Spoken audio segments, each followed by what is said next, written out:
मंत्री सर, क्या मानेंगे कि ये ब्राह्मण परिवार पीड़ित परिवार है?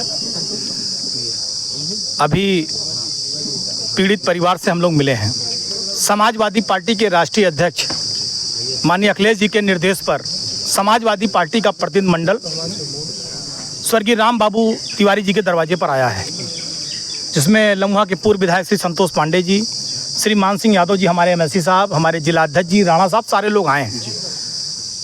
मृतक राम बाबू तिवारी जी के परिवार से सारी बात हुई। उनके बड़े भाई ने सारी घटना बताई, उनके भतीजे ने सारी घटना बताई और उनकी पत्नी से भी मिले।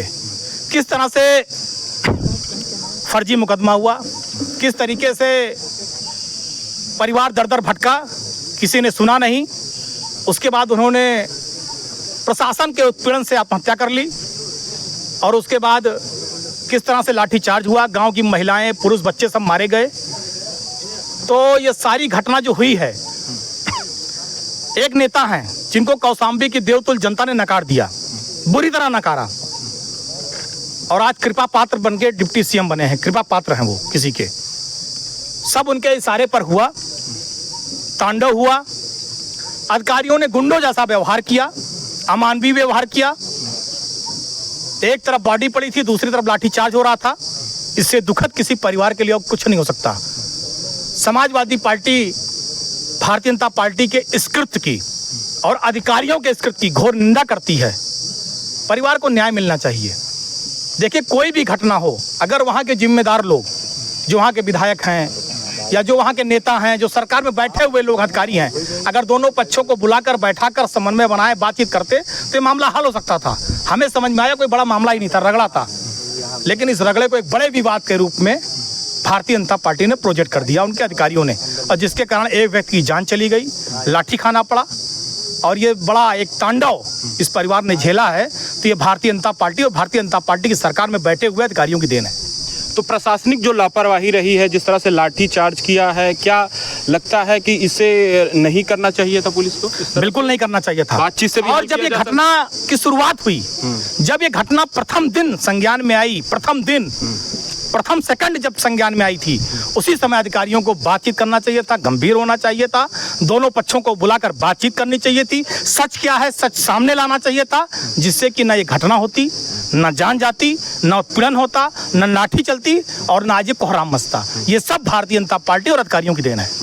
सर, लेकिन ये मामला जब सोशल मीडिया पर वायरल हुआ तो तमाम तरह की अब राय आ रही है, लोग अलग अलग तरह से राय व्यक्त करें। अब कुछ लोग कह रहे हैं इसमें कि पीड़िता के साथ न्याय नहीं हो रहा है, इसमें उप मुख्यमंत्री ब्रजेश पाठक ने दबाव बनाया है, जिससे अब लगता है कि पीड़िता को न्याय नहीं मिल पाया। तो इसमें राय लोगों की बटी है। देखिए, ऐसा है, मैंने क्या कहा, ये भारतीय जनता पार्टी के जितने डिब्बे हैं सब आपस में टकरा रहे हैं। हर डिब्बा इंजन बनना चाह रहा है। पहले पूरी बात सुन लीजिए। हर डिब्बा इंजन बनना चाह रहा है और पोटास किसी के पास कुछ नहीं है।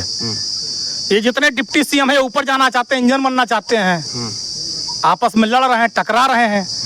इनके नीचे वाले अधिकारी भी टकरा रहे हैं एक दूसरे के वर्चस्व के लिए। ये उसी टकराहट का केवल नतीजा है, ये केवल उसी टकराहट का नतीजा है।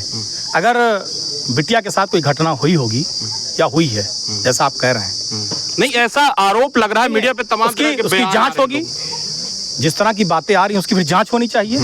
क्या निष्पक्षता जांच नहीं हुई? मैं क्या कर रहा हूँ, उसकी निष्पक्ष जांच होनी चाहिए, मेडिकल रिपोर्ट आनी चाहिए, सारी चीजें हैं। अगर ऐसी घटना हुई होगी तो रिपोर्ट कोई दबा नहीं लेगा। लेकिन अगर ऐसी घटना नहीं हुई है, केवल किसी के कहने पर कहा जा रहा है, कोई ऐसी बात है दबाव में कहा जा रहा है, अखबारों में क्या छपा दूसरे दिन, मैं किसी के बारे में कोई यहाँ टिप्पणी करने नहीं आया हूँ।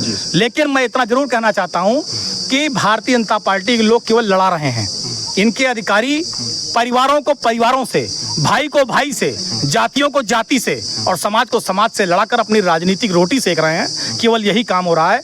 भारतीय जनता पार्टी और इनके अधिकारी आज समाज का उत्पीड़न, समाज को लाठीचार्ज, समाज को परेशान करना, यही काम कर रहे हैं और जिसकी हम निंदा करते हैं। किसी नेता का काम, किसी सरकार का काम ये नहीं है कि परिवारों को लड़ाया जाए, समाज को लड़ाया जाए, गांव के लोगों को आपस में लड़ाया जाए। अगर कहीं गई घटना है तो बैठा सकते थे, अधिकारी बैठते, दोनों पक्षों को बुलाते, सत्यता की जांच करते, अगर कोई दोषी था तो कड़ी कार्रवाई करते।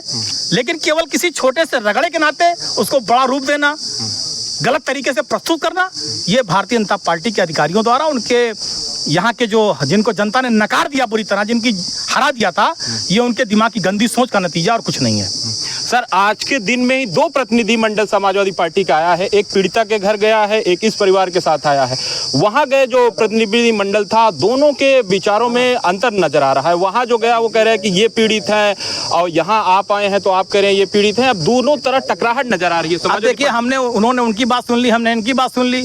अब बैठ कर निष्कर्ष निकालेंगे। और हम चाहते हैं कि देखिए, इसमें जात विशेष धर्म की कोई बात नहीं है। जो भी पीड़ित है उसके साथ रहना चाहिए, उसके हर सुख दुख में उसका साथ देना चाहिए निरंतर।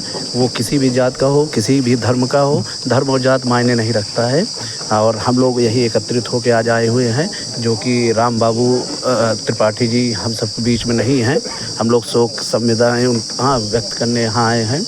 और इस दुख की घड़ी में हम लोग जितने भी यहाँ हमारे बड़े भाई हैं, छोटे भाई हैं, और क्षेत्र के जनता जनार्दन जितने भी हैं, हम लोग इनके साथ हैं, इनके हर सुख दुख में साथ हैं। इनके साथ कंधे से कंधा मिलाकर चलने का काम करूँगा।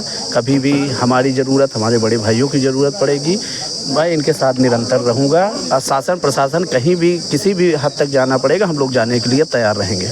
क्या लगता है कि पुलिस प्रशासन ने जिस तरह से कार्रवाई की, सड़क पर दौड़ा कर महिलाओं को, बच्चों को मारा है, क्या इससे प्रदेश सरकार की किरकिरी नहीं हुई है? पुलिस ने जिस तरह से लापरवाही की? नहीं, प्रशासन ने जो ये काम किया है बहुत निंदनीय काम किया। इसमें हमारी पार्टी की छवि भी खराब हुई है, मुख्यमंत्री की छवि खराब हुई है। और पुलिस प्रशासन ये कौन होते हैं जो अपने हाथ में ये फैसला लेते हैं? इनके आला अधिकारी बैठे हैं, हमारे माननीय मुख्यमंत्री जी बैठे हैं। बिना गाइडलाइन के कैसे इन्होंने लाठीचार्ज किया, ये बहुत गंदा काम किया है। जो भी इसमें दोषी होगा कठोर से कठोर कार्रवाई करवाई जाएगी, और जो भी दोषी पाएगा उसको हम लोग सजा दिलाने का काम करेंगे। और वहीं विपक्ष की अगर बात की जाए, पीड़िता की बात की जाए, पाल समाज लगातार आरोप लगा रहा है कि ये ब्रिजेश पाठक के इशारे पर पूरा कार्रवाई हुई, जहां पॉक्सो में गंभीर धाराओं में मुकदमा दर्ज किया गया, जेल गए, उसके बाद इतनी जल्दी बरी कर दिया गया। तो कह रहे हैं कि पूरे मामले को एक तरह से बीजेपी ने और ब्रिजेश पाठक ने वो करा दिया है, जिससे अब पीड़िता को न्याय मिलना बहुत मुश्किल हो गया। नहीं, ऐसा कहाँ से लग रहा है कि ब्रिजेश पाठक ने करवा दिया है, माननीय मुख्यमंत्री जी ने करवा दिया? ऐसा कुछ नहीं है, सब सोची समझी साजिश है विपक्ष की, और ऐसा कुछ भी नहीं है। हमारे डिप्टी सीएम के ऊपर कीचड़ उछाला जा रहा है, ऐसा कोई बात नहीं। कहीं से अगर आप पत्रकार बंधु हैं, कहीं से आपको लग रहा है कि ऐसी कोई बात हुई है, कोई घटना माननीय डिप्टी सीएम ने किया है, तो वो आपके सामने आएगा। और जो भी होगा, अगर भाई वो दोषी होंगे तो उनके ऊपर कार्रवाई की जाएगी। अखिलेश यादव इस पूरे मामले को राजनीति से जोड़ रहे हैं और जाति से जोड़ रहे हैं। कह रहे हैं कि 2 डिप्टी सीएम एक जाति के फेवर में खड़े हो गए, एक के तो आपस में ही टकराहट कह रहे हैं कि बीजेपी के अंदर खाने में चल रही है। तो क्या लगता है कि क्या अंदर जातीय समीकरण भी साधा जा रहा है? नहीं, ऐसा कुछ भी नहीं है, ऐसा कोई बात नहीं। देखिए, लोग राजनीतिक मुद्दा बना रहे हैं, लेकिन इतना बड़ा मुद्दा नहीं था। लोग इसको तूल पकड़ा रहे हैं धीरे धीरे, और हम चाहते हैं जो भी इस दुख की घड़ी में जो भी सम्मिलित होना चाहते हैं वो सम्मिलित हो, इसको राजनीतिक मुद्दा न बनाएं। तो क्या इस तरह के मामलों में नेताओं को खासकर राजनीति करने से बचना चाहिए? बिल्कुल बचना चाहिए, और जो भी इस दुख की घड़ी में जो भी पीड़ित परिवार उसके साथ खड़ा रहना चाहिए। तो आपको क्या लगता है कि पीड़ित कौन है इसमें? पीड़ित आज हम लोग जिसके दरवाजे पर खड़े हैं वो पीड़ित है, वो सबको, हमको नहीं, हमको लग रहा है पूरे प्रदेश को लोगों को पता है कि